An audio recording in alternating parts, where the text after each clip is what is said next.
विंध्याचल भैया से पूछा, जकरा माई बाप ना रहेलन ओके कितना तकलीफ होला। माई बाप तो सब कुछ बा, मैये से जहान बा, मैये से संसार बा। भैया सीटी ना मारे। माई ऐसा चीज है कि माई का कर्जा कबो केहू चुका ना पौलस। जब सरवन जैसा बेटा ना चुका पौला तो हम और आप तो एगो आम इंसान हैं। आई वो विंध्याचल भैया से पूछे उनके कितना तकलीफ होत बा। वो बेटवा से पूछी, वो बिटिया से पूछी कि माई बाप के ना रहला से कितना तकलीफ होला। कैसे मास्टर? आई एक लाइन।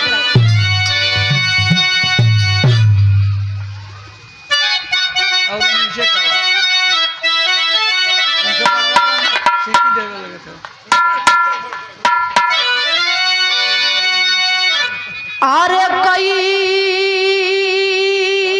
से भूली ए बाबू,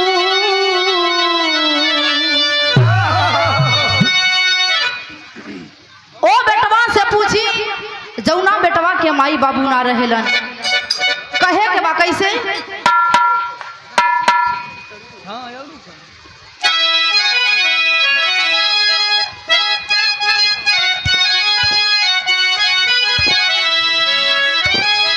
कहे के बा, अरे कई से भूली ए बाबू,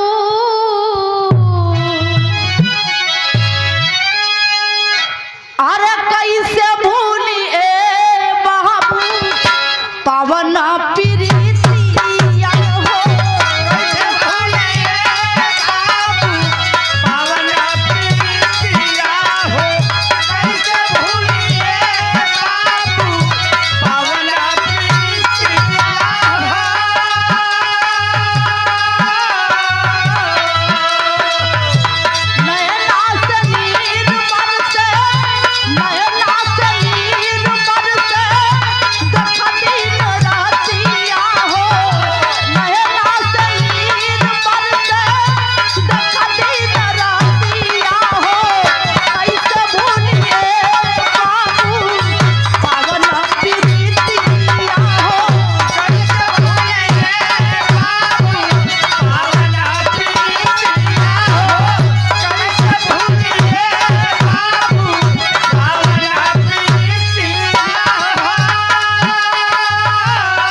सवाल करे।